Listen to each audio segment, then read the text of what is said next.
Hi, everybody. My name's Liz McCrae, I'm Eamon Gamble. and this is the 7-minute takeover where we chat about small business acquisitions.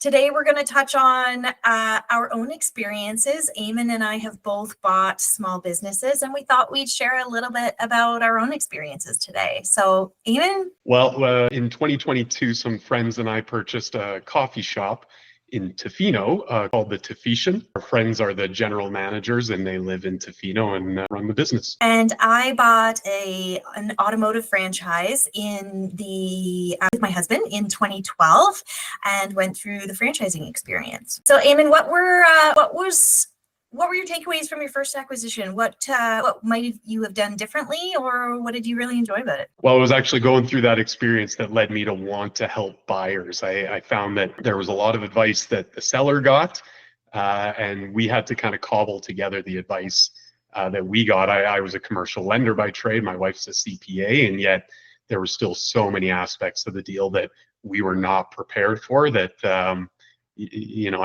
learned that you need a lot more help than you think you do. Yeah, I can relate. My small business acquisition experience brought me to where I am today too. It really spurred my interest in helping others buy businesses, because my husband and I were prime candidates for ETA, but we didn't know that you could buy an established business. So we went the franchising route because we thought, well, we don't want to do a startup, so that's the other option available for us. And in hindsight, we should have done ETA. That's where kind of my drive comes from here. But we would have done things a lot differently had we known more. And I think we went in with rose-colored glasses, and we didn't rely on our accountant as much as we should have. We hired a franchise lawyer to review the franchise agreement, which usually, there's not too much wiggle room on, but we were, doing our due diligence and got through that. And then we had hired a third party, what we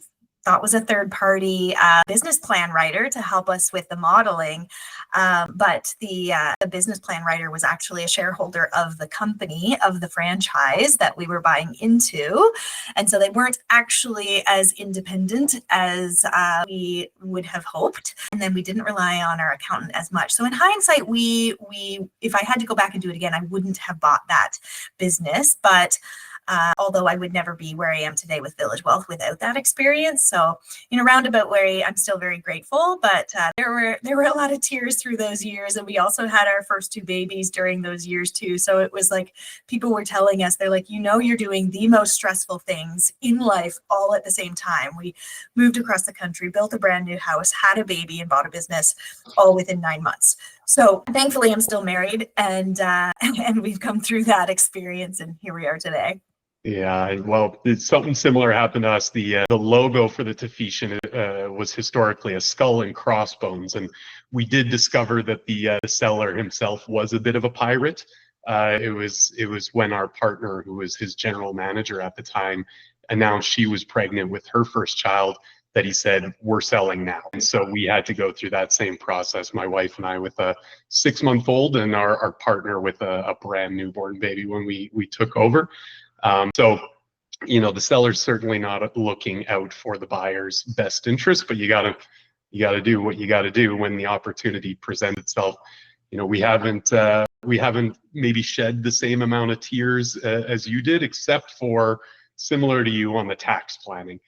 We had a US-based partner. It caused some tax complications.